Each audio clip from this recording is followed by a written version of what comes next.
edificio de la dictadura se ha desplomado y sobre sus ruinas hemos empezado a edificar, con paciencia y sin alardes demagógicos, un régimen fundido. Pero él conspiró o manipuló, porque muy hábil Balaguer, para ver cómo él se reciclaba.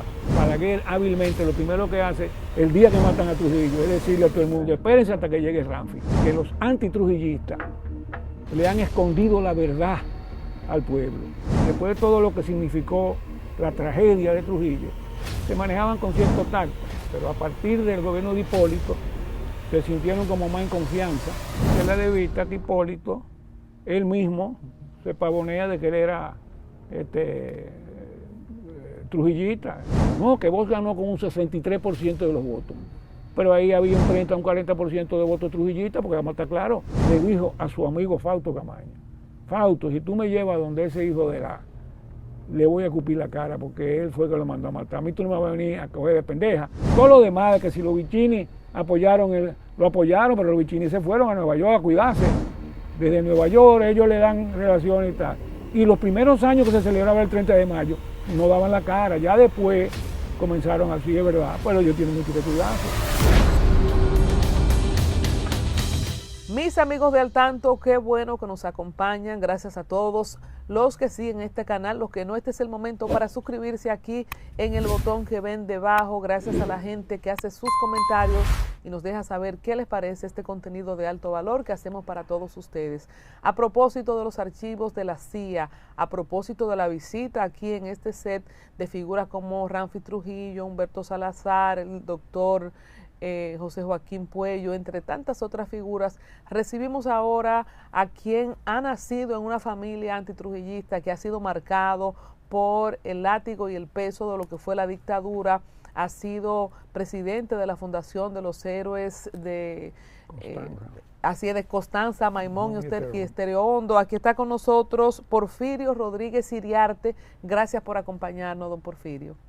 Bueno, gracias a ti, muy complacido de estar contigo, y veo que tú tienes aquí toda una infraestructura mediática, que eres una periodista a tiempo completo. Gracias, gracias, a su orden. Pues confío poder venir en otras oportunidades, sobre todo para estos temas. Ya yo estoy un poco fuera de todo ese tipo de cosas, pero frente a lo que está pasando, uno no se puede quedar callado, porque uno tiene una responsabilidad histórica en términos de que las cosas se sepan. A raíz de esto que supuestamente se desclasificó en documentos de la CIA, hay como un auge de lo que hace tiempo viene incubándose, que es lo que yo llamaría un esfuerzo de cambiar la narrativa histórica que tenemos sobre lo que fue la era de Trujillo. Y eso tiene intenciones malsanas y malintencionadas, o más bien intencionadas por aspiraciones, como es el caso del nieto de Trujillo, que se han dado a la tarea de desinformar. Muchas de estas cosas que dicen que ahora se desclasificó y se sabe, no, eso tienen tiempo diciendo. O sea, estas versiones que han salido en estos documentos desclasificados, en su época, en la época de sus padres, ¿ya ustedes habían oído esas versiones? No de mis padres, sino, porque papá murió en la expedición del 59, sino en los últimos 10 o 15 años. Aquí, en las décadas desde los años, qué sé yo, 70, 80, pero eso toma auge más que todo, ya yo diría, después del gobierno de Hipólito. No pierda de vista que Hipólito, él mismo, se pavonea de que él era trujillista, y Domínguez Trujillo es primo de él. Entonces aquí, los trujillistas, vamos a decir, después de todo lo que significó la tragedia de Trujillo, se manejaban con cierto tacto, pero a partir del gobierno de Hipólito se sintieron como más en confianza para comenzar a decir mentiras y a decir cosas que quisieran distorsionar. La primera gran mentira que se ha ido configurando y para intentar cambiar la verdad histórica y hacer una nueva narrativa de los hechos históricos, la primera gran mentira que yo te diría es decir que los antitrujillistas le han escondido la verdad al pueblo y que tienen 30, 40, 50 años escondiéndole al país y mintiéndole al país sobre lo que fue Trujillo. Y que tienen un monopolio de la verdad histórica, Eso, pero, porque hasta por ley prohibieron que se hable de Trujillo. Pero fíjate que fácil se desmiente eso. Para los antitrujillistas, estoy incluyéndome yo, aunque yo era muchacho cuando cae la tiranía, pero para los antitrujillistas tener el poder de cambiar la historia a un pueblo que vivió su historia, porque aquí convive gente, todo el que tiene menos de 70 años, o más de 50, menos de 70, tiene una memoria relativamente fresca y tiene su familia y todo el mundo sabe aquí lo que se vivió y se pasó. Entonces, decir que los antitrujillistas hemos tenido, me voy a incluir, el poder de distorsionarle al país y menoscabarle la verdad histórica, es un soberano disparate y tontería. Porque mira qué fácil eso se desmiente, para que tenga dos dedos de frente. Entonces, cuando cae Trujillo, los antitrujillistas llegaron al poder. Eso es falso. ¿Quién llega al poder en el primer cambio democrático cuando cae Trujillo? Primero un Consejo de Estado que lo presidía, primero Balaguer y después Bonelli, ambos funcionarios trujillistas de primera línea. Después viene la elección en que gana Juan Bosch. Juan Bosch, en los 60 años de post-trujillismo, es el único dirigente político que podríamos clasificar de que era un antitrujillista, porque venía del exilio y había participado en el exilio en las expediciones de Cayo Confite. Y duró 6 meses. Y duró 6 meses. Pero no solo duró 6 meses, fíjense esto que voy a decir ahora. Él llegó con el, digamos, con la identidad de un antitrujillista, pero él no asume eso. Acuérdense, y todo el que tiene ya cierta edad me va a dar la razón, que el eslogan clave, que todo el mundo entiende que fue una genialidad política de Bosch, para ganar las elecciones, fue el eslogan de borrón y cuenta nueva. Mientras Fiallo, el otro candidato, que todo el mundo creyó al principio que será que iba a quedar presidente, Viriato Fiallo, hablaba de que iba a castigar y que iba a destruyizar el país. Hábilmente Juan Bosch, que venía del exilio, usó el eslogan de borrón y cuenta nueva. En otras palabras, aquí no vamos a estar mirando para atrás ni estamos sancionando. Y sumo a todo el mundo. Exacto. Hábil, porque Bosch era un político profesional del exilio. Viriato lo que era un médico que había sufrido mucho por ser antitrujillista y lo tenían vigilado y acosado. Y gana las elecciones. Y todo el mundo aquí, sobre todo los bochistas, no, que Bosch ganó con un 63% de los votos. Pero ahí había un 30, un 40% de votos trujillistas, porque vamos a estar claros, Trujillo muere, pero tenía todavía mucha simpatía y mucha influencia. Tan es así que en esa simpatía y en esa influencia que se monta Balaguer después. Porque todo el que ha sido presidente, y si no miren el poder que tiene Hipólito Mejía con todo y lo desastroso que fue el final de su gobierno, porque el que ha manejado presupuesto aquí. Claro. Imagínese lo que tenía Trujillo. Deja lealtades, porque este es un pueblo agradecido. Pero claro. El que no tiene una formación, una educación política, y un presidente te dio empleo a un hijo tuyo, te dio algo, ya tú toda la vida te sientes obligado con él. Este es un pueblo de gente sencilla y agradecida como toda la gente del mundo. Entonces, el único de los 60, 70 años de post-trujillismo que fue un antitrujillista fue Bosch. Nada más gobernó 6 meses y llegó con el discurso de borrón y cuenta nueva y con el voto de los trujillistas. Si tú le quitas ese voto, porque en esas elecciones del 62, los trujillistas no tenían partido. Incluso la línea que ellos le bajan a todos los que eran del Partido Dominicano que había sido ilegalizado, es que entre las opciones que hay voten por Bosch, porque las opciones eran Bosch o Fiallo. Entonces muchas veces yo lo tengo que decir a mi hijo porque yo simpaticé siempre con él, que Bosch no llegó al poder porque tuviera un 60% de respaldo. El PRD quizás tenía un 30, un 30 y pico. Mucha gente del 14 de junio, el partido de Manolo Tavares, como se retiró de las elecciones, votaron por Bosch, porque se sentían más próximos a Bosch que a Viriato, y todos los trujillistas votaron por Bosch. Y esos mismos trujillistas después suman y conspiran. Pero después de Trujillo, de Bosch, que lo tumban a los 6 meses, todos los presidentes que han habido, Balaguer es el que más tiempo duró, 22 años, un periodo de 12 y después uno de 10. Y Balaguer no solo era un trujillista, fue el último presidente títere de Trujillo, y fue un intelectual que le hacía discursos a Trujillo en el año 30 y le leyó el panegírico en calidad de presidente títere en su entierro en el 61. Don Porfirio, yo le he preguntado a todos los invitados en esta miniserie que hemos hecho con los papeles desclasificados de la CIA, Pero ¿y Balaguer dónde estaba? O sea, cuando matan a Trujillo, que el jefe de las Fuerzas Armadas, digo, Diego, y que se echó para atrás, y entonces buscaron al otro, y el otro se dio un tiro. Pero ¿y Balaguer dónde estaba? En el Palacio. ¿Y cómo? Entonces nadie, no no se vinculó nada. No, él lo que él hizo. Él ni conspiró, ni desconspiró. No, claro, él conspiró o manipuló, porque muy hábil Balaguer, para ver cómo él se reciclaba. Lo primero que hizo cuando matan a Trujillo fue contener a Negro y a Petán, porque Negro había sido el presidente pocos meses antes, Trujillo lo hizo renunciar después del atentado a Betancourt. Y Balaguer hábilmente lo primero que hace el día que matan a Trujillo es decirle a todo el mundo, espérense hasta que llegue Ramfi. Aquí, o sea, como cuando vio que querían disponer y tal, no, espérate hasta que llegue Ramfi. Ramfi llega 48 horas hasta que llegue después. el hijo, y entonces él ahí Fíjense, tiene un una margen. mentalidad casi como si esto fuera una corona, el rey, el príncipe. ¿Tú te das cuenta? Entonces Balaguer Los dos hermanos lo neutralizó ahí. Sí, los aguanta y a los mismos militares hasta que llegue Ramfi, y ellos ya ahí, Balaguer en el cargo de presidente no está diciendo, hay que hacer lo que yo diga, no, aquí hay que esperar a que llegue Ramfi, hay que hacer lo que diga Ramfi. Es decir, esa es la lógica del momento. Y por eso él, cuando llega Ramfi, que llegó y cuando se apea del avión en San Isidro, hay testimonio de lo que venían, los 4 o 5 que venían en el avión con Ramfi, que dicho sea de paso, fletó un avión privado de la Pan American Line en Francia. Y los americanos habían dado orden en Puerto Rico y en Miami y en Nueva York de si aterrizaba Ramfi Trujillo, detenerlo allá. Pero ¿qué hizo Ramfi? Parece que se olió bien, vino en un avión fletado y aterrizó en San Isidro. Pero todavía cuando baja del avión le está diciendo a Rubirosa, a otros que lo acompañaban, que no saben si van, cuando bajen lo cojan preso. No, Ramfi llega, se apea y todos esos militares le hacen salud y se ponen a sus órdenes. Y va al palacio y Balaguer se pone a sus órdenes.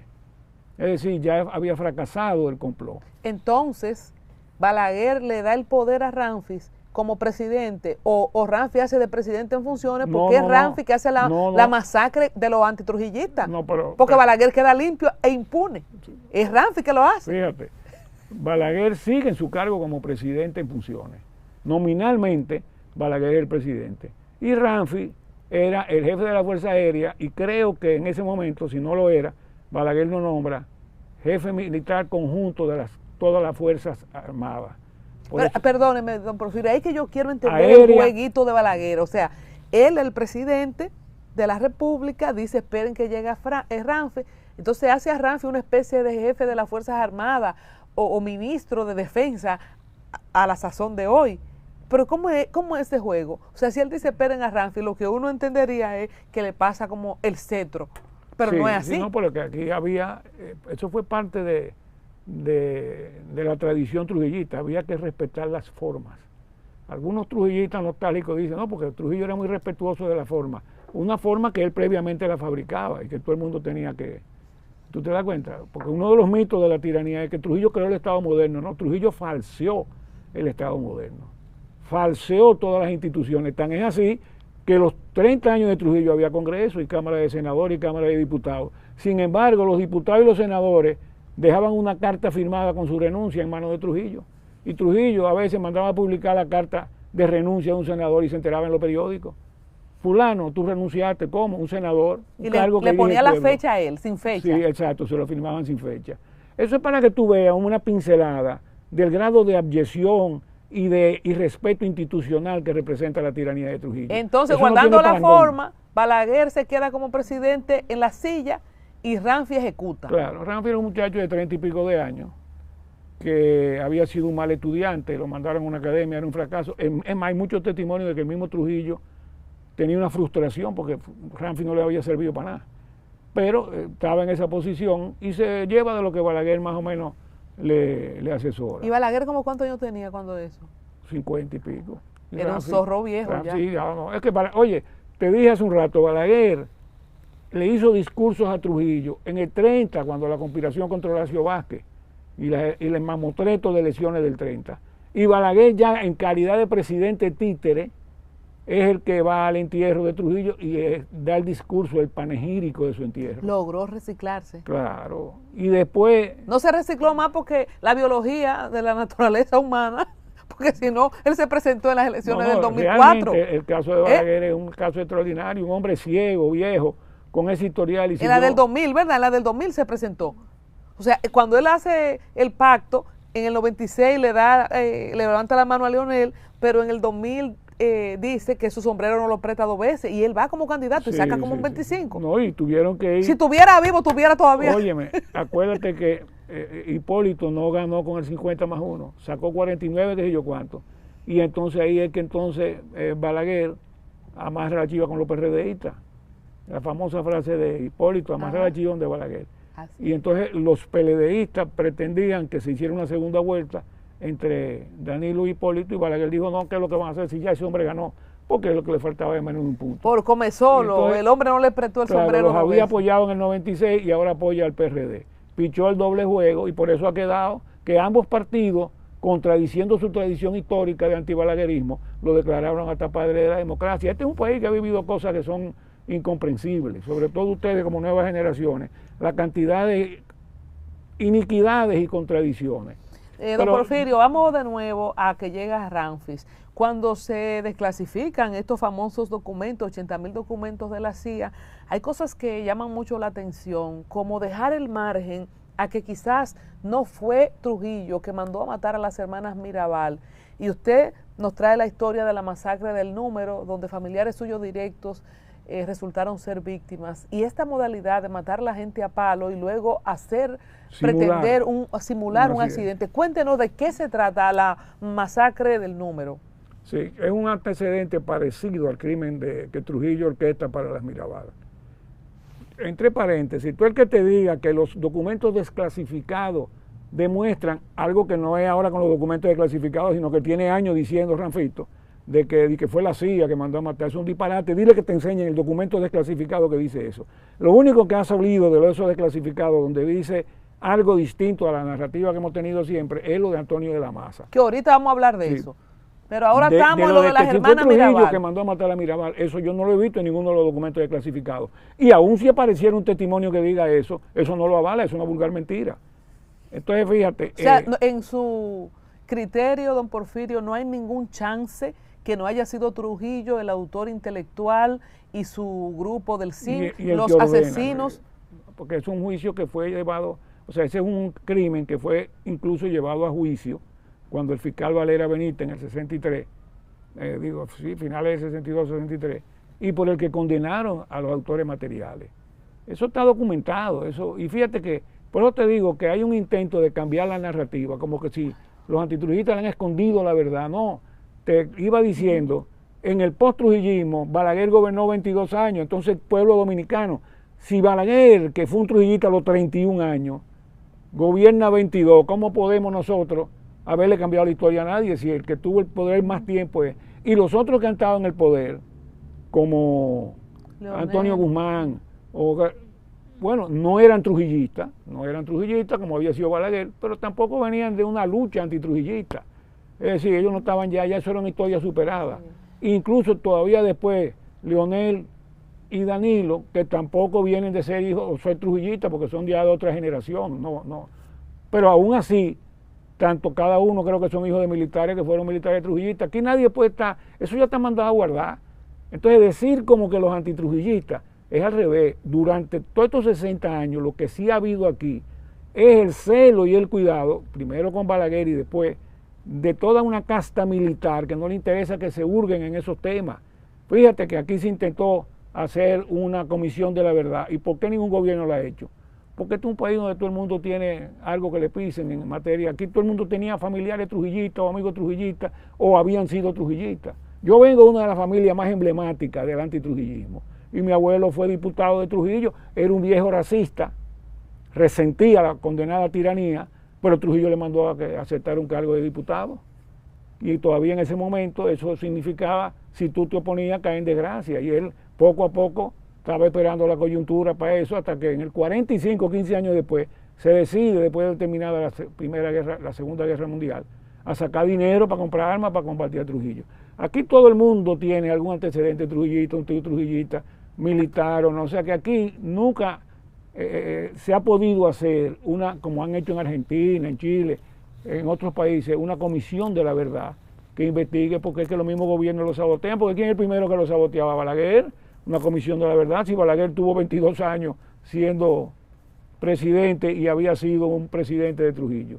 O sea que aquí la verdad histórica que más se ha mantenido, que ahora quieren decir que es falso, son los crímenes horrorosos como el crimen de la Mirabal, las masacres que hizo Trujillo contra los haitianos y todos los crímenes que ha hecho Trujillo. Vamos a la masacre del Número, cosa que prueba el estilo que se aplicó con las hermanas Mirabal y que está sus ancestros vinculados. Fíjate, la modalidad de matar y simular un accidente tiene antecedentes. El quizá más famoso, y fíjate que mucha gente, tú nunca lo has oído mencionar, y todos los días yo me encuentro con gente que no lo he oído mencionar, es el crimen del Número. El Número que es famoso, yo que soy de San Juan sureña, pero yo no había oído mencionar eso. Porque se fue borrando la memoria histórica. Entre Asua, entre Baní y Asua, está una zona que le dicen el Número en la carretera. Prin Ramírez, Porfirio Ramírez Alcántara, en el año 50, era un, digamos, miembro de resistencia interna contra Trujillo, aunque no estaba metido en nada realmente, pero un hermano de él era de los dirigentes de Cayo Confite, el general Miguel Ángel Ramírez Alcántara, que en las elecciones del 62, pasó a ser senador por San Juan de la Maguana. Los sanjuaneros viejos deben recordar a general Ramírez Alcántara, que en las elecciones que gana Bosch a Viriato, en San Juan de la Maguana gana Miguel Ángel Ramírez. Fue un hermano de Miguel Ángel Ramírez, Prince Ramírez, en el 50, 12 años antes, Trujillo lo mandó a matar, y lo mandó a matar con Federico Fiallo, uno de los generales que aquí tú estuviste entrevistando en estos días. A Luis Álvarez Renta, que ahorita usted me va a decir la versión distinta a la que dijo Luis Álvarez Renta. Básicamente, lo que él dice, que a Fiallo lo fueron a buscar para enjuiciarlo, que se suicidó. Eso es cierto, eso es una verdad histórica. Pero lo que él distorsiona es que dice que él se suicidó porque creía que lo iban a acusar del crimen de las Mirabal. Eso yo no sé dónde saca él eso, es un disparate. Federico Fiallo es uno de los criminales de Trujillo más connotados. Y el mismo Álvarez Renta dice, fíjate bien, que fue de los pocos militares que llegó a tener 3 estrellas, a ser teniente general. Fíjate que teniente general es más que mayor general. Mayor general son 2 estrellas. Mucha gente cree que un teniente general es menos. No, un teniente general, que es el cargo que tiene transitoriamente el secretario de la Fuerza Armada, teniente general con 3 estrellas. Y dijo Álvarez Renta que el único general que tuvo 3 estrellas en tiempo de Trujillo, que no tuviera el apellido Trujillo como negro y tal, fueron Fausto Camaño, que fue general de 3 estrellas, fue teniente general, y Federico Fiallo. No sé si hubo otro, pero eso dijo él. Y para ganarse esas 3 estrellas. Claro, y él era compañero de armas de Trujillo desde la ocupación americana. Porque es bueno aclarar que Trujillo llegó al poder porque fue de los militares a quienes los norteamericanos auspiciaron y ascendieron. Entonces, puntualmente quiero aprovechar. Eso que Trujillo fue malo, fue asesino, fue ladrón, pero fue patriota. Por Dios, ¿cómo puede ser patriota una persona que se pone al servicio de las tropas extranjeras? ¿Te das cuenta? Cuando aquí vienen los americanos, patriotas eran los gavilleros y los que resistieron a las tropas gringas. Trujillo fue de los serviles de esa tropa, de esa ocupación. Del establishment. Incluso, déjame decirte, en reportes, en otras oportunidades que han develado cosas de esas del Departamento de Estado americano, hay informes de los militares oficiales que ocupaban aquí, que dicen, cuando ellos tratan de hacer una guardia nacional, que le daba trabajo encontrar oficiales, porque estamos hablando de 1916, 1917, cuando la primera ocupación. Ese era un país en la segunda década del siglo XX, donde la mayoría de la gente era analfabeta. Entonces la gente saber leer y escribir ya era. Conseguir para suboficiales gente que supieran leer y escribir. Y los mismos informes de los americanos dicen que la mayoría que consiguen o son extranjeros o son delincuentes, que tuvieran cierto nivel de preparación. Pues Trujillo es de los delincuentes, que se engancha y llega a ser suboficial primero porque sabía escribir, incluso era telegrafista, tenía cierta habilidad, y comienza a ascender. ¿Es verdad que la abuela de Trujillo era haitiana o que él tenía tiene un antecedente haitiano, una abuela creo que, o haitiana o media haitiana? Pero eso es irrelevante porque una abuela, Trujillo, lo que sí es importante decir que mucha gente ignora, que en la misma ocupación americana donde él asciende, los norteamericanos lo enjuiciaron, le hacen un juicio, una corte marcial, por violar a una muchacha en una iglesia. ¿Tú sabías eso? Que a Trujillo lo enjuiciaron por eso. Yo conozco oficiales viejos que me dicen, ¿cómo? Que a Trujillo lo enjuiciaron los americanos, pero si los americanos lo vieron siempre como un buen oficial. buen oficial para reprimir, para llevar a cabo las labores propias de esa ocupación vergonzosa que teníamos. Trujillo fue eficiente y por eso yo lo... Pero lo enjuiciaron, y hay un libro de Bernardo Vega, Juicio a Trujillo, un libro, y yo me encontraba oficiales, incluso un ex coronel que me decía, ingeniero, pero ¿cómo va a ser que usted diga eso? Porque yo soy un guardia viejo, yo nunca he oído decir que a Trujillo lo enjuiciaran. A Trujillo lo enjuiciaron. Si tú quieres, para la próxima vez te consigo copia del libro de Bernardo Vega. Y la primera vez que yo oí eso fue en una revista Ahora de los años 70, la revista Ahora, donde desclasificando documentos en el documento del Pentágono aparece que a Trujillo lo enjuiciaron por violar a una muchacha en una iglesia. Porfirio, su tío Porfirio, mira, pero entonces, Porfirio Ramírez, ¿por qué Trujillo se empeña en mandar a matarlo y lo consigue? Bueno, estaba haciéndole lucha. Porque él era un tipo que tenía cierto arraigo popular entre San Juan y Azo, porque él tenía camiones, pero además era hermano de Miguel Ángel Ramírez, que fue de los dirigentes de Cayo Confite, y que se destacó en lo que se conoce aquí como la Revolución del 48 en Costa Rica, apoyando a Figueres.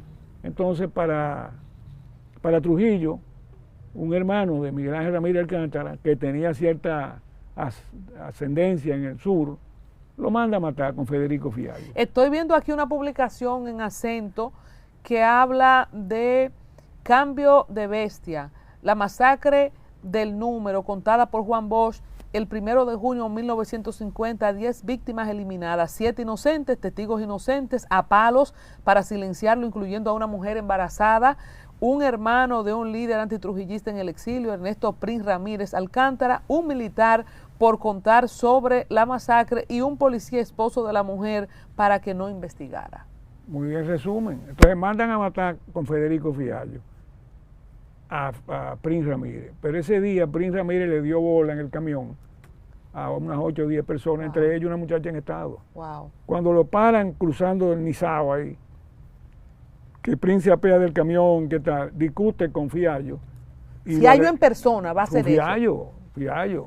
Eso lo narra Juan Bosch incluso en ese artículo que escribió Juan Bosch en Cuba en el año 50. Y él, viendo lo que tenía, que le iban, incluso los guardias estaban con palos porque iban a matarlo a palos, y él se le enfrenta a uno y tal, pero él le fue a tirar a Fiallo. Él dijo, entonces Fiallo dice, tírenle, y lo matan a tiro. Entonces, ¿qué ven después? Que en el camión iban varias personas más, campesinos, gente humilde. Bueno, matan a todos porque eran testigos, a palo, para tirar el camión y aparentar que fue un accidente. Para establecer algo, no se suponía que tirotearan a su tío. No, porque la idea era matarlo a palo, exacto, para tirar el camión como hicieron con las Mirabal. Exacto, como van a hacer con la Mirabal después, 10 años después. Entonces, ¿qué pasó ahí con el cadáver de su tío que ya no podía ser matado a palo? Porque que no apareció. Aparece el camión y 9 cadáveres. Y el cadáver de Prin, el dueño del camión, nunca apareció. Nunca aparece. Nunca aparece. O sea, cuando este artículo de Juan Bosch habla de las 10 víctimas, cuenta un desaparecido entonces. Así es, uno, pero que lo matan después, que era el chofer. El chofer herido se tiró del camión y logró llegar herido al hospital de Baní. No, pero digo yo, el cuerpo de Porfirio Ernesto Ramírez Alcántara nunca apareció, nunca dice apareció. Usted, hasta el sol de hoy. Hasta el sol de hoy. Es más, hermano decir, de su madre. Hermano de mi abuela, de su abuela Ramírez Alcántara. Mi abuela, uno de los pesares que se llevó a la tumba, ya yo adulto y ya había pasado 20 años de la tiranía, cuando mi abuela moribunda, nunca se me olvida que cuando, de las últimas cosas que me dice, me dijo, me voy sin nunca haber encontrado el cadáver de Prin para enterrarlo. O sea, todavía 20 años después ella lamentaba eso. Pero déjame decirte, Genoveva, el chofer de Prin, herido en Baní, encuentra que está un médico que es hermano de Prin, Víctor Manuel Ramírez, que cuando ve al chofer le dice, oh Víctor, herido, le dice, mataron a Prin. ¿Cómo? Entonces sí, le dice, nos paró Federico Fiallo y un grupo de militares. Él le que da la razón. Exacto, el chofer. ¿Y cómo se escapó el chofer? Cuando tiran el camión, él se tiró del camión y yo he oído la versión de que incluso cuando el camión, porque le echaron candela, quemado y tal, él se hizo hacer como el muerto y después salió corriendo, o si fue en el momento, pero lo cierto es que él llegó herido al hospital de Baní. Quedó ese testigo. El testigo. Pero además, oye qué cosa es el destino, en el hospital estaba de pasante un hermano de Prin Ramírez. Y cuando lo ve y tal, entonces Prin habla con su hermana, mi abuela Genoveva, Y al otro día, mi abuela Genoveva hizo algo que es un dato inédito para mucha gente. En el Palacio de Justicia de Ciudad Nueva fue a poner una querella contra Federico Fiallo y contra Trujillo como autor intelectual de ese crimen. En medio de la tiranía. En medio de la tiranía, Vivo en el año el jefe. 50, vivo el jefe. Porque después que el jefe Sí, no, estaba eso- en el baúl, salieron mucha gente bravo, claro, pero esa mujer no, lo ella hizo. fue. ¿Y Y qué tú- respuesta le dieron? Bueno, fíjate, separaron los escribientes y se asustó todo el mundo ahí, nadie quiso tomarle la declaración. Y llaman al palacio, y oye esto, en el palacio cuando Trujillo lo llaman y le dicen, aquí está una mujer, porque ese crimen ya estaba sonando, no como crimen, sino como un accidente, que 9 personas muertas, quemadas en un camión que se cayó por el camión de Prince Ramírez. Pero cuando Pero no aparecía Prince Ramírez. no aparecía Prince Ramírez, entonces estaba al lado de Trujillo en el palacio Fausto Camaño, general Fausto Camaño, que oye decir que quien está poniendo esa querella es una hermana de Prince, Genoveva, y Fausto Camaño, que es de San Juan de la Maguana, conocía a todos esos Ramírez, entre ellos mi abuela, desde muchachos, de jóvenes, y le dice a Trujillo, jefe, déjeme ir a hablar con ella para ver cómo resolvemos esto. Y Fausto Camaño fue a la policía, o sea, a la fiscalía, al Palacio de Justicia, y va donde Genoveva, mi abuela. Eso me lo contó muchas veces mi abuela. Fausto Camaño la saluda, Genoveva, qué barbaridad, que yo sí lamento esto, que la muerte de Prince, que está haciéndole un poco el teatro.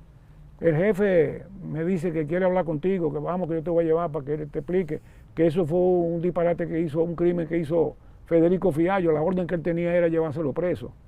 Y mi abuela, que había estado 2 años presa en Higüey antes de eso, por antitrujillista, le dijo a su amigo Fausto Camaño, Fausto, si tú me llevas donde ese hijo de la, le voy a escupir la cara porque él fue el que lo mandó a matar. A mí tú no me vas a venir a coger de pendeja diciéndome que eso fue, Federico Fiallo no iba a matar a Prince si no era por orden de Trujillo.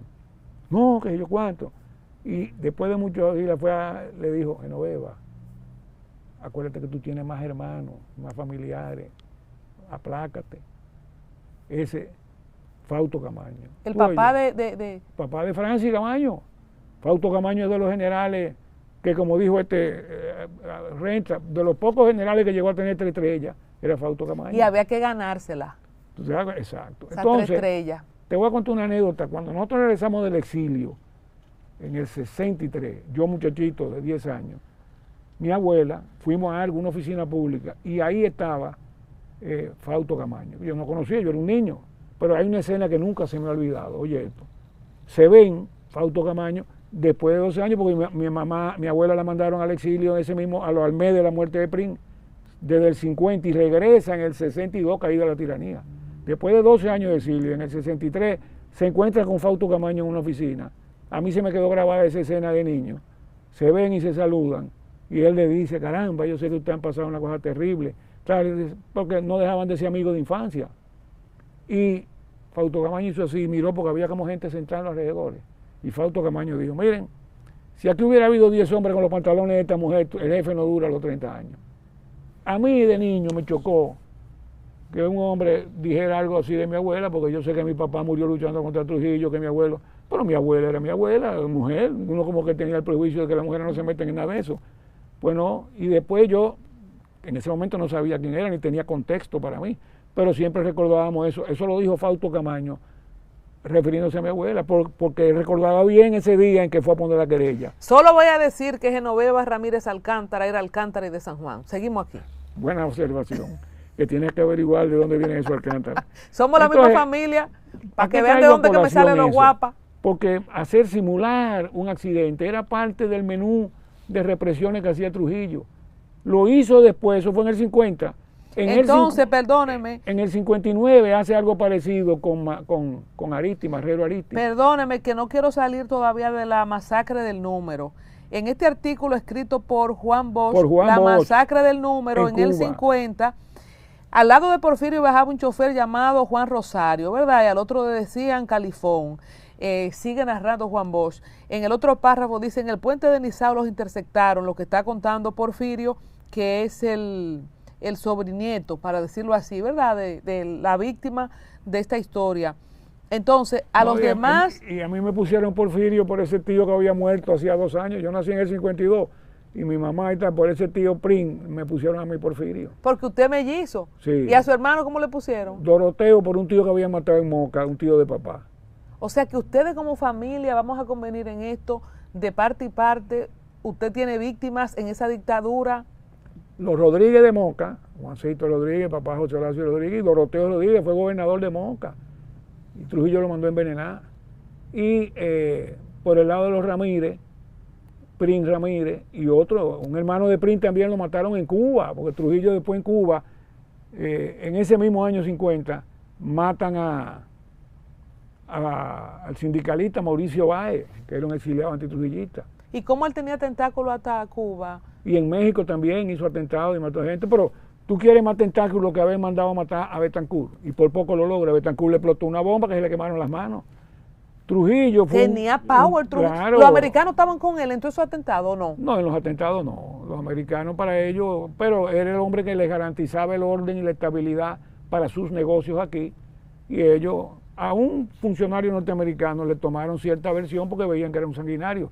Pero Trujillo fue hábil, él sobornaba a funcionarios en Estados Unidos. El mismo presidente Nixon en los 50 trabajaba en un bufete donde Trujillo daba dinero para asuntos de imagen. Entonces aquí tuve muchísima gente improvisando y hablando, y ahora quieren cambiar la narrativa. No, que Trujillo hizo muchas cosas buenas. Bueno, en 31 años tiene que haber hecho cosas buenas, y era hábil y astuto, todo eso es verdad. Retomo el artículo antes de salir, escrito por Juan Bosch, porque pueden decir, bueno, él era sobrino, pero lo escribe Juan Bosch en el 50. Pero Porfirio Ernesto se resistió y antes de que le dieran, comenzó a dar y hubo que matarlo a balazos porque era bravo y fuerte como un toro. Estaba fuera de control, inspiraba miedo, lo mataron pues a balazos y lo desaparecieron hasta el sol de hoy. Lo que no dijo el chofer cuando va a dar la voz de alarma herido en Baní, no supo qué hizo con el cuerpo. No supo. No, porque él salió de la sale escena. Corriendo, incluso él dio ese testimonio porque se encuentra con un hermano de Prin, que al verlo dice, porque si no, y él mismo, quizás sí se quedan callados, pero tú sabes que eso se lo oí yo después contar una vez a Alvarito al verlo. El director de la clínica donde estaba avisaron al gobierno y a la tiranía, y entonces el gobierno, Trujillo, yo no puedo decir que fue una orden directa de Trujillo, pero sí de la inteligencia militar, le dicen al médico para que y envenenan al herido, porque era testigo. Lo envenenan. O sea que el que se salvó después lo envenenaron. Sí, allá en el mismo hospital. Anda lo la inyectaron y lo envenenaron. Pero no solo ese, uno de los militares que hace la masacre llegó a San Juan y habló delante de gente que habían hecho un trabajo y que él se sentía horrorizado porque habían matado a palos a 8 o 10 personas. Y por indiscreto lo mandaron a matar también. Eso lo dice ahí. Fíjate el terror que había por él haber dicho que él participó en esa masacre. Al otro día lo mandaron a matar. Entonces, retomando, como se puso bravo como un toro, Prin Ramírez lo mataron a balazos, pero a los demás sí lo mataron a palos. Cerrando la historia, unos días más tarde el doctor Víctor Manuel Ramírez Alcántara recibió la extraña visita de otro testigo que se atrevió a confesar, el más impensable de todos los testigos, un sargento de la policía, aquel que usted dice. Exacto. Alejandro Méndez, que había participado en esa matanza y ya ustedes saben lo que le pasó. Luego, 10 años después. 9 años después de ese, te voy a poner otro ejemplo que yo conozco. Exacto. Y tal, pero no quiere decir que esos sean los únicos antecedentes. El de Marrero Ariste. Marrero Ariste, Ramón Marrero Ariste, que cuando yo estaba en la primaria. Un abogado notario. Y autor. Notable, era un gran autor. Escribió una novela que se llama Over, sobre los ingenios azucareros y tal.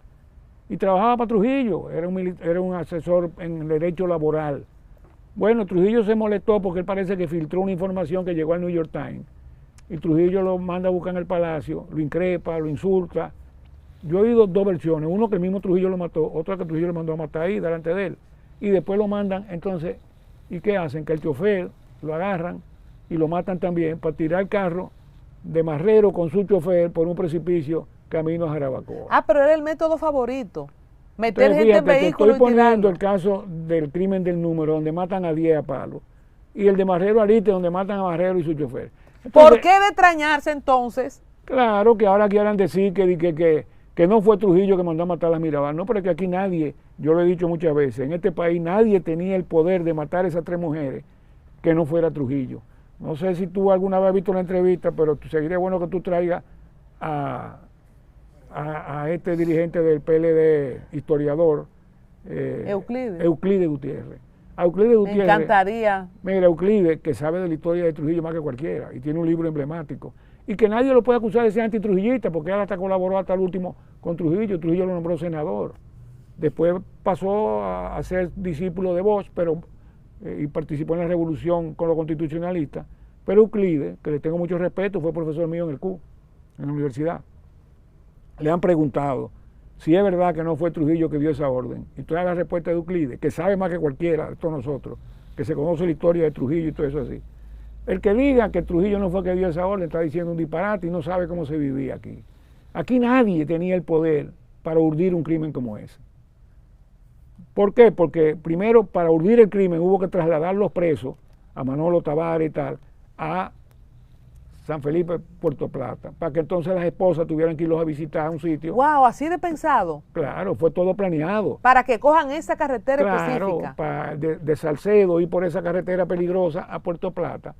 Todo eso lo planearon para eso mismo, para hacer un supuesto accidente. Entonces, cuando te dicen que eso fue de que la CIA, pero es un soberano disparate, o que eso fue Pupo Román, o que eso fue que yo quieren inver, todo eso son disparates que además quienes se inventan esos disparates son los mismos que alienses del CIN contra Inver, porque fue de los que conspiró contra Trujillo por el crimen, en el ajusticiamiento de Trujillo. Entonces, como no lo pudieron matar a Inver, que se le salvó, y a mi ama, les inventan esa calumnia. Pero Trujillo era el único que tenía el poder, y yo he dicho en varios programas, le añado a lo que decía Euclides, que el único que tenía el poder para hacerlo era Trujillo, pero además a Trujillo le dio trabajo. ¿Por qué le dio trabajo a Trujillo? Porque Trujillo tuvo que mandar a matarla 3 veces. Porque de que en una había una niña, un niño, que creo que era Minú. Eso es cierto. Así mismo es. Pero además, ¿y cómo se sabe esa versión? Explícanos esa versión. No, pero vamos para que tú veas. Trujillo manda a matar. Y esas no son órdenes que la puede hacer hacia lo público. Crímenes como esos se manejan con mucha discreción. Cuando él decide matar a las Mirabal, lo primero que hay que ver es el contexto del país en ese momento. Entonces que tú ves que te dicen, no, que fue la CIA, porque que eso era una estrategia para desestabilizar a Trujillo. Es un soberano disparate. El que dice eso no tiene sentido de la cronología histórica y de qué es lo que se estaba viviendo aquí. Aquí el principio del fin de la dictadura es la expedición del 59. Ese es el evento que comienza a desestabilizar el país. La expedición que llega después del triunfo de Fidel Castro.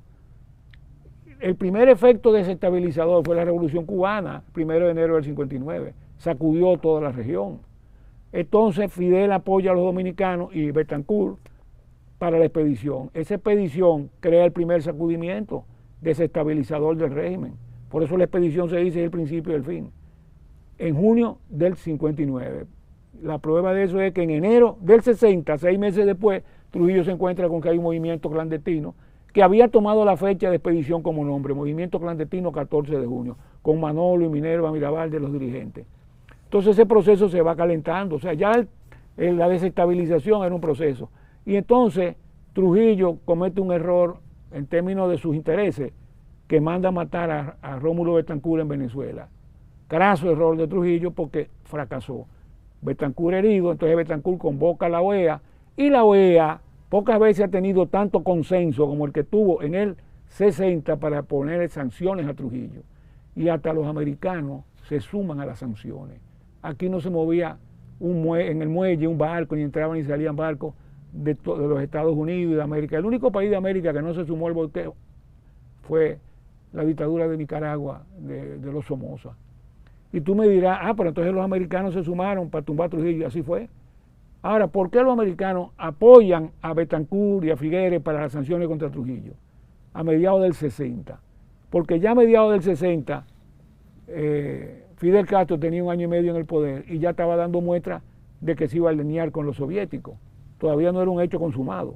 Entonces, los americanos, su problema regional no era Trujillo, era Fidel Castro. Y ellos querían que la OEA tomara sanciones contra Fidel Castro. Ahora, ¿qué le dicen en la OEA a los presidentes como Betancourt o Figueres? Bueno, pero ¿cómo vamos a sancionar a Fidel Castro, un líder popular que acaba de llegar al poder, lo que tiene 1 año y pico, cuando al lado está Trujillo, que tiene 31 años ya masacrando ese país? Entonces los americanos, un poco renuentes, para resolver una cosa y poder concentrarse en las sanciones que quieren hacer contra Fidel, apoyan a los presidentes Betancur en las sanciones contra Trujillo. Entonces, en agosto del 60, la OEA establece sanciones. ¿Y qué hace Trujillo? Asesorado por Balaguer, que era un estratega y varios de sus estrategas, porque Balaguer era el vice y el presidente era Negro Trujillo. Aquí la mayoría de la gente ignora que cuando matan a la Mirabal, el que era presidente, el que tenía el cargo, era Balaguer porque había renunciado Negro. Entonces, para ante la OEA aparentar que aquí ya se estaba destrujillizando esto, pone a Negro que renuncie y ponen a Balaguer a asumir el cargo. Para como un poco decir, sin elecciones ni nada, era póngase ahí. Claro, póngase, no, porque institucionalmente era válido. Pone a Negro a renunciar y entonces Balaguer, que es el vice, asuma. Exacto. Pero ¿quién despachaba en el palacio, en su despacho? Trujillo. Balaguer era el presidente en funciones, pero el que mandaba era Trujillo. Y es en ese estatus, por eso de que había que hacer algo para desestabilizar. No, ya Trujillo estaba desestabilizado.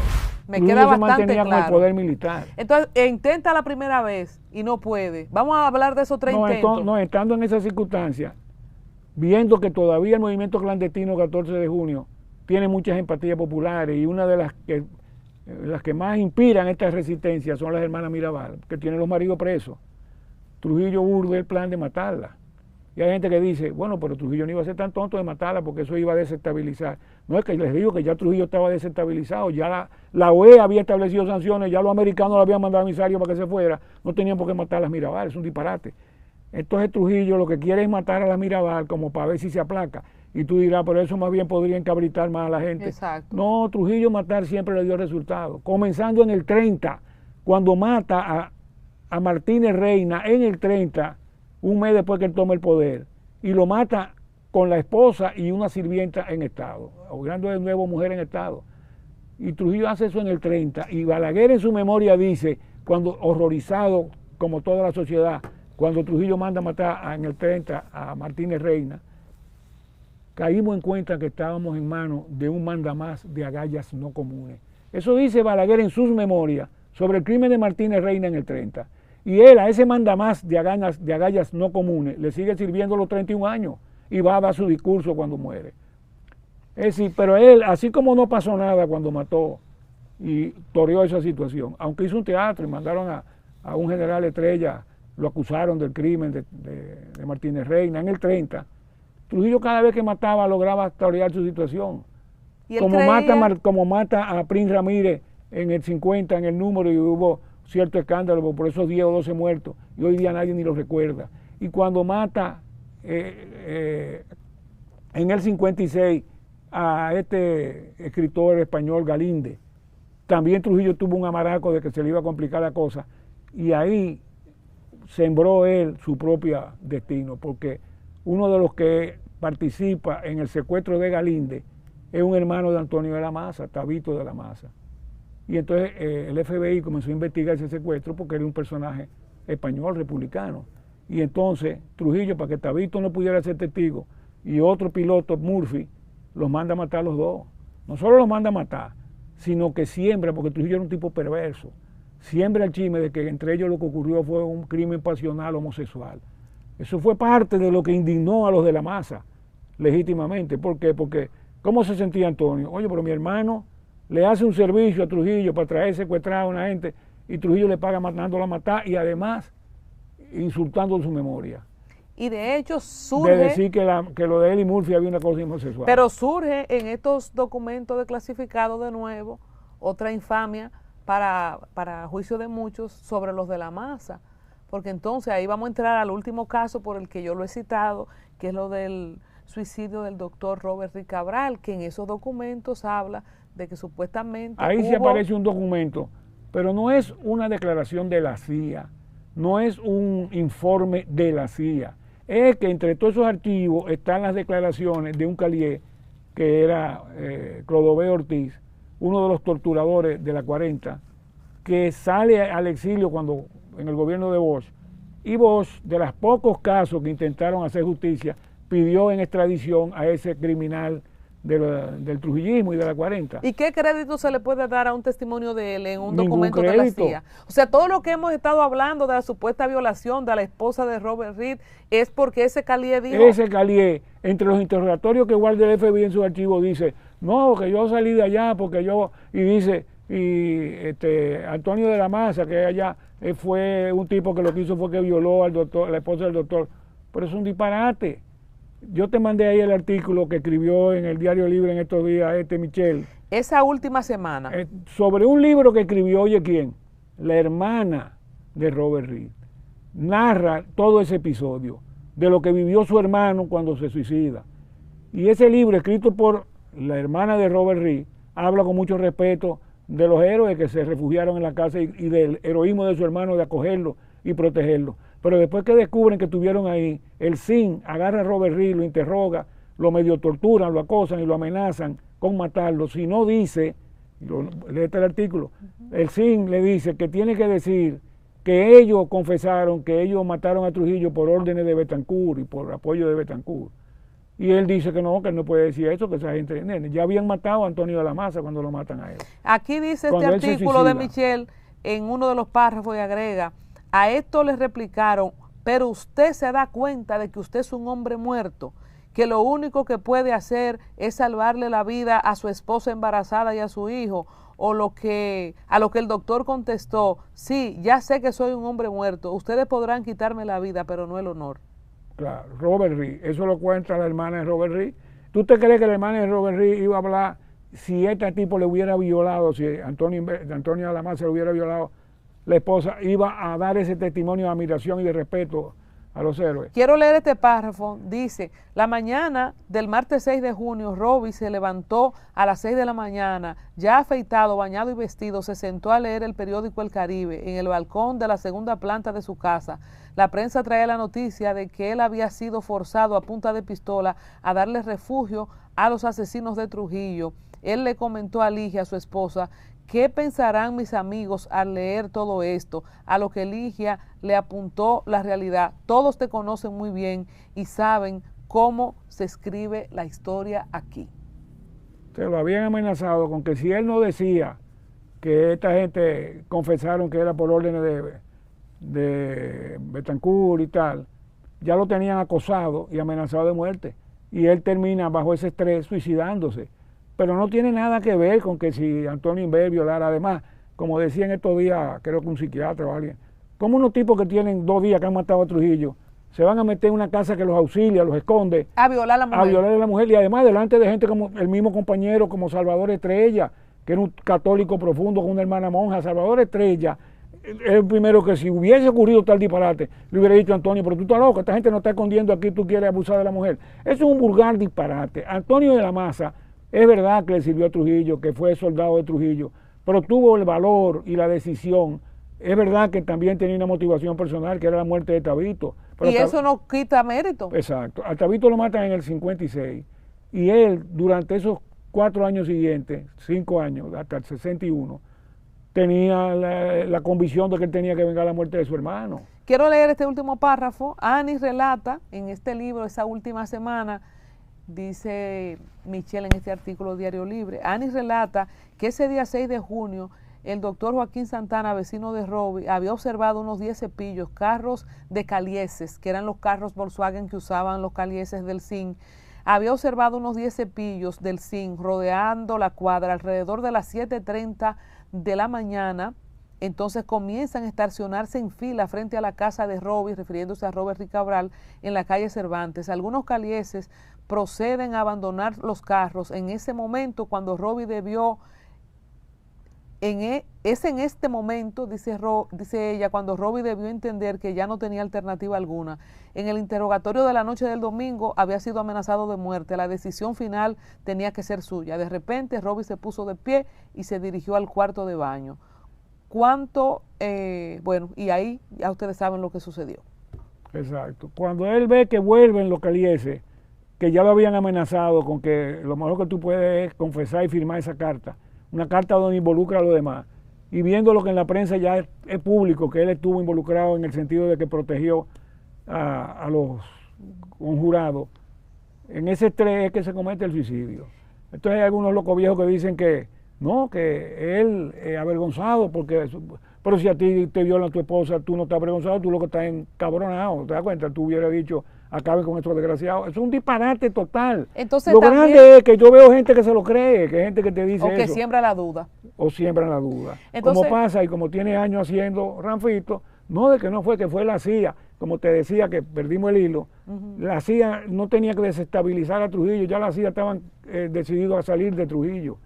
Y el crimen, vamos a suponer que ese cuento, que un grupo de gente, entre ellos ahora quieren decir que los mismos conjurados del ajusticiamiento, para crear una situación de inestabilidad, vamos a matar a Trujillo para que así se caiga más rápido, vamos a matar a Mirabal para que así se caiga más rápido.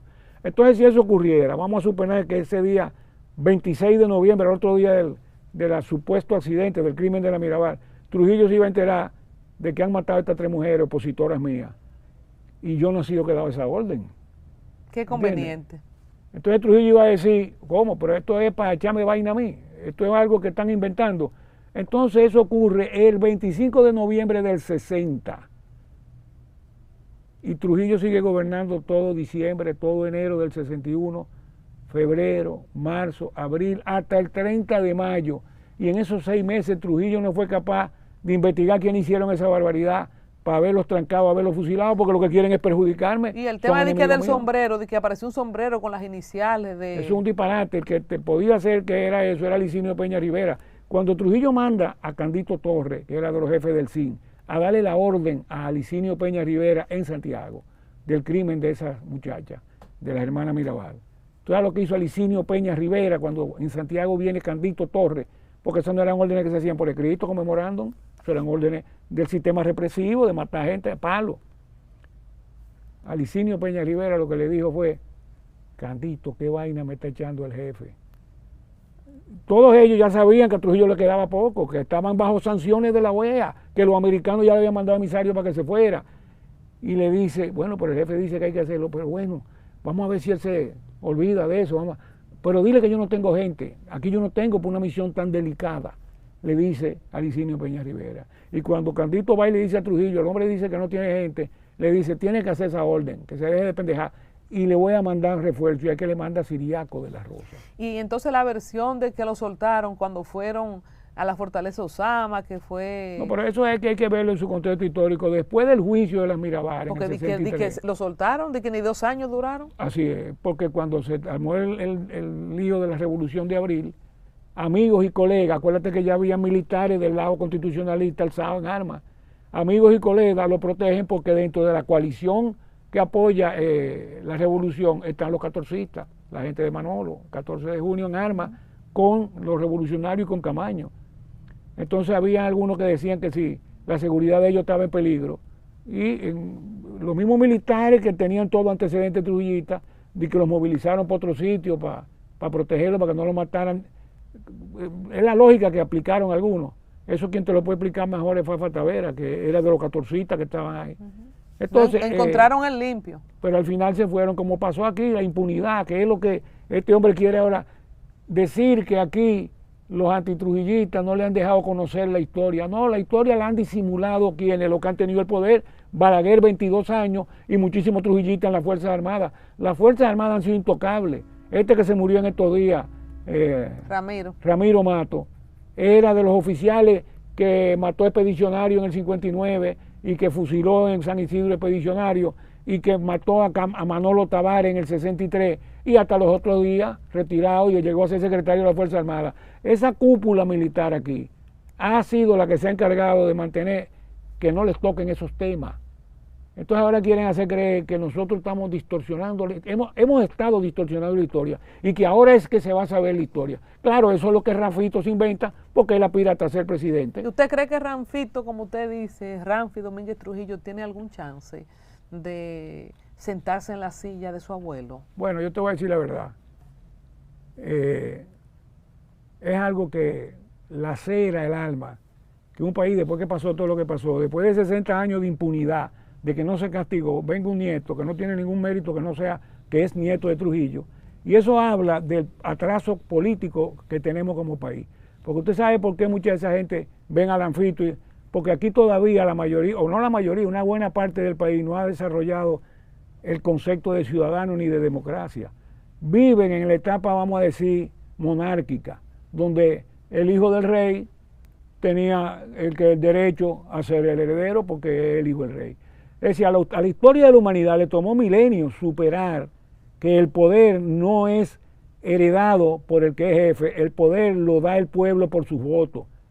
Entonces aquí hay gente que cree que él tiene derecho porque es el hijo de Trujillo, el nieto, ni siquiera hijo, como si esto fuera un tema de corte y de monarquía que se heredan.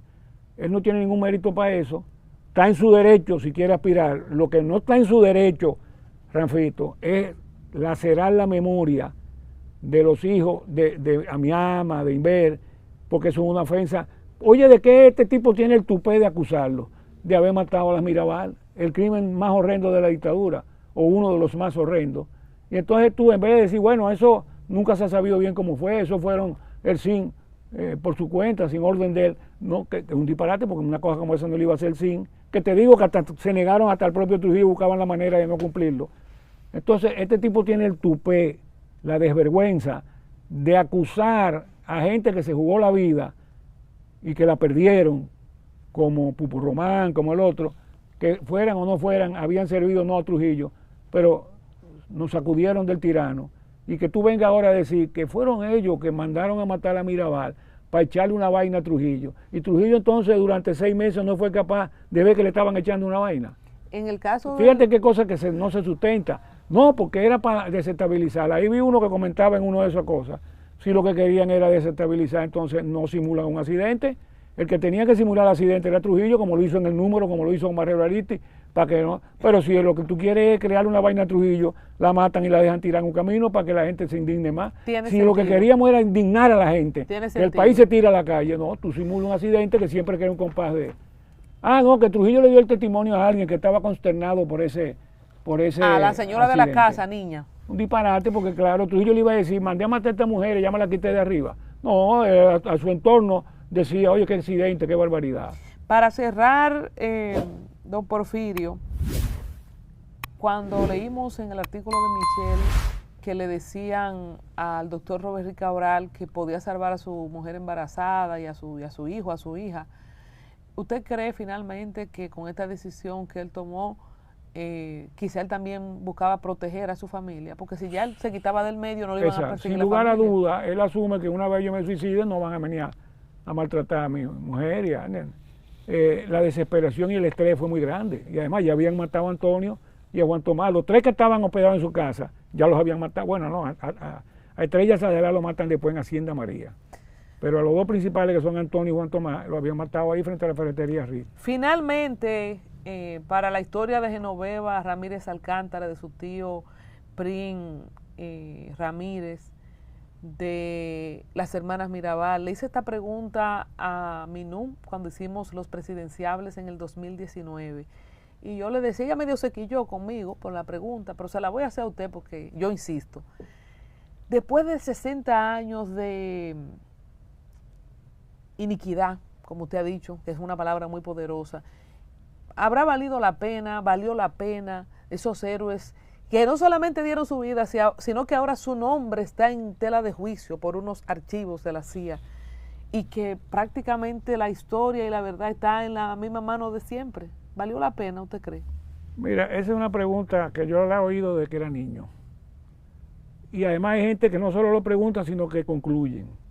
Porque hay gente que me ha dicho, ¿sabes lo que es tu familia, tu papá, que era abogado y profesor, había estudiado en Harvard? Venir y que con un fusil por este maldito país. Hay gente que te dice así, que de antemano ya te prejuicia. Bueno, mire, faltó ese chin ahí. Me faltó ese chin, pero yo nunca maldigo. No, pero te digo, porque yo le hubiera dicho, por este país. Que hay gente que te dicen eso. Concho. Y yo he tenido que crecer oyendo ese tipo de testimonios, de opiniones, que a veces te lo dan hasta por solidaridad. No valía la pena que tu gente se sacrificara. A nivel individual, tú podrías decir, no valía la pena, porque al final mira cuánta vagabundería. Estos gobiernos, por ejemplo, de mi generación, de Danilo y Leonel, la corrupción ha sido peor que la de Balaguer, y para mí eso es una de las cosas más sin sentido de mi vida, que al final la economía y la corrupción haya sido mayor en los gobiernos de Danilo y Leonel que en los de mismo Balaguer, que era el corrupto y que el PLD sacó hasta una enciclopedia, un álbum de la corrupción. Pero todo eso es herencia de ese mismo barro. Trujillo le hizo un daño tan grande a este país que yo he dicho mucho que el mayor daño que Trujillo le hizo a este país no es los muertos. Los muertos iban a morir como quiera. Ya la mayoría se hubieran muerto de viejo. En estos días creo que no sé si fue una de las Mirabal que cumplía 100 años. El mayor daño que Trujillo le hizo a este país fue que lo mutiló institucionalmente, lo degradó institucionalmente. Ah, no, que creó el Estado moderno, no. Franco eliminó el Congreso y gobernó con una dictadura a los 30 y tantos años que gobernó. Hasta Hitler eliminó el Congreso, Trujillo no. Trujillo tenía una Cámara de Diputados, una Cámara de Senadores y todo era un mamotreto. Por eso es que el hombre decía, yo quiero mi Congreso, yo quiero mis alcaldes. Muy buen comentario. Es muestra de esa mentalidad trujillita. Trujillo falseó el Congreso, maquilló las instituciones. Dios mío, pero yo acabo de llegar a una conclusión ahora. Y ese es el daño más grande, ¿eh? Porque yo digo, ¿por qué que le dan el poder congresual, que son poderes separados en teoría? Se supone. El poder legislativo, el poder ejecutivo, el poder municipal y la justicia se va de carambola. Nunca se me olvida. Ay, eso es por Trujillo. Oye, Lila, es el diseño de Trujillo, para yo mandar en el Congreso. El trujillismo vivo, no es que no lo hubiera antes, ese tipo de influencia, pero es que Trujillo falseó el Estado. Así era la Corte en materia civiles de problemas particulares eran mejores que los de ahora, los jueces, menos corruptos. Pero en materia política, los jueces esperaban la orden que mandara a Trujillo para fallar. Don Porfirio, usted me acaba de dar una revelación que yo siempre me he preguntado. Lo que te digo, que ese es el mayor daño. Y por eso es que compran, y yo quiero los 32 senadores. Claro. Y yo, ay Dios mío. Eso es herencia del trujillismo. Entonces ese daño institucional, fíjate que pasa desapercibido. Vició la institucionalidad del país. Puso a todo el mundo a adular, a lamber. Y aquí se llegó a unos niveles de abyección que no tiene nombre. Pero usted no se fija que en este mismo gobierno, por ejemplo, la gente critica, no, que el funcionario tal, pero el presidente bueno. Sí, eso era parte de lo que en un momento dado. El pobre Luis no tiene suerte, mira lo que le hacen. Los funcionarios no sirven, pero Abinader tiene un 70. Mira, el daño que Trujillo le hizo a este país. Y después Balaguer. Hay que lamber, porque si no te caen de gracia. Balaguer después lo perpetuó. Porque Balaguer no era tan asesino como Trujillo era, pero al no final... Era tan, pero no era asesino No, también. Claro, y fue cómplice. Pero en el manejo del Estado fue un poco más cuidadoso, sobre todo, por ejemplo, en la divisa. O sea, a Domínguez le oigo decir mucho, no quiero, yo digo Ranfito porque tal, pero es un muchacho que tiene todo su derecho a aspirar, no tengo nada en contra de él. Pero le falta el respeto a los dominicanos y hiere la sensibilidad de gente que tiene dolor, luto, y que aquí nunca se ha hecho justicia, que todo ha quedado impune, de indilgar un crimen como ese a gente cuyos descendientes están vivos. ¿Te das cuenta? Entonces, a tu política, pero no quieras cambiarle la historia de este país. Entonces, te decía que parte de lo que a uno le choca es ver la cantidad de gente que compra todos esos cuentos, porque aquí hay un trujillismo latente. Hay que reconocer que Trujillo tuvo un apoyo grande. Por eso te decía hace un rato que vos llega a las elecciones y las gana porque tenía el 30 y pico % de los votos trujillistas. Trujillo no dejó de tener una impronta terrible, ese es el mayor daño que le dejó, que todavía dejó un liderazgo que sirvió para enriquecerse. Aquí la gente no tiene idea que Trujillo tenía el 60% de la economía a su nombre, eso no tiene parangón. Ni la dictadura de Juan Vicente Gómez en Venezuela, de Pérez Jiménez, o la de Porfirio Díaz en México, ningún gobierno de América Latina llegó a tener el dictador el 60% de la economía en su mano. Este país, muerto Trujillo, era más socialista que cualquier otro porque la mayor parte de la economía estaba en manos del gobierno, CORDE y el CEA, que poco a poco los gobiernos lo han ido dilapidando.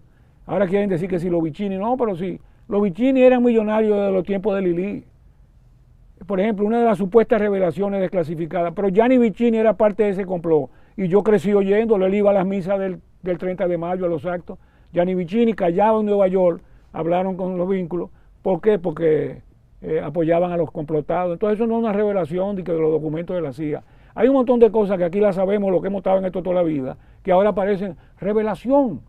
Lo único que hay nuevo que yo he visto es la calumnia de Clodoveo Ortiz. Todo lo demás, de que si los Vicini lo apoyaron, pero los Vicini se fueron a Nueva York a cuidarse. desde Nueva York, ellos le dan relaciones y tal. Y los primeros años que se celebraba el 30 de mayo, no daban la cara. Ya después comenzaron así, es verdad, pero ellos tienen mucho que cuidarse. ¿No te das cuenta? Entonces esos son datos que no tienen mayor novedad. Lo que es realmente para mí una novedad es el grado de mentira que están montando y querer cambiar la narrativa para pintarnos ahora que al fin se está conociendo la verdad. Trujillo no fue que mató a la Mirabal. La CIA, todos esos son disparates de camino que se ha inventado este hombre, y como él aspira a ser presidente. En cuarto lugar, dijo él aquí en la Galo. Sí, y por eso te decía, a un puntico es de ser parte de lo que a mayoritario. uno le lacera el alma, ver que todavía hay tanta nostalgia trujillista aquí. Y en gran parte, más que por los méritos que pudiera tener Trujillo, es por los desméritos que tiene la democracia. La frustración de que después de Trujillo han pasado tanto gobierno, tanta demagogia, y todavía hay muchísima vagabundería, que uno dice, tú te das cuenta, hay otros males que se le atribuyen a la democracia, que si el aumento de la delincuencia. Señores, Trujillo cuando muere este país tenía 2 millones de habitantes, ahora tiene 11, más 2 o 3 millones de haitianos, o sea que tú te pones a ver, no se puede una serie de males endilgar a los partidos que vinieron después, hay que endilgárselo a los tiempos, ¿te das cuenta? Y a las circunstancias. Bueno, don Porfirio Rodríguez Iriarte, primo mío de allá, de Genoveva, de San Juan, gracias por este tiempo. Vamos a convocarlo de nuevo porque hay muchos temas. Usted decía algo y estamos en este tiempo de la posverdad, y sobre todo ahora en YouTube, que hay esos llamados portadas y titulares. Rompe el silencio, se descubre la verdad, nuevas revelaciones. No son nuevas nada, señores, y estamos aquí con Testigos de Excepción para refrescar la historia. Así es que lo despido hasta una próxima entrega, que nos sentemos aquí a hablar de una historia tan reciente que todavía para muchos las lágrimas están frescas, ¿cómo no? Muchas gracias. No, gracias a ti, y qué bueno que me diste la oportunidad. Y al pueblo que reflexione, porque nosotros debemos superar toda esa historia, pero no la vamos a superar distorsionándola y queriendo voltear la tortilla. Por Dios, vamos a superar esto para que hagamos lo que le conviene a este país y dejar atrás toda esa tragedia. De estos libros no, al final no lo mencionamos. En la próxima entrega vamos a hablar de Trujillo, la muerte del dictador, de Bernard Diderich. Bernard Diderich es un periodista norteamericano, o creo que austríaco, de Australia, que en los años 70 escribió el mejor libro que se ha escrito sobre la muerte de Trujillo. Porque hay muchas fábulas y novelas. Y después vamos a hablar entonces de Constanza Maimón y Estero Hondo. De la expedición de junio del 59. La verdad, señores. No se muevan. Los espero aquí en este mismo canal. Suscríbanse.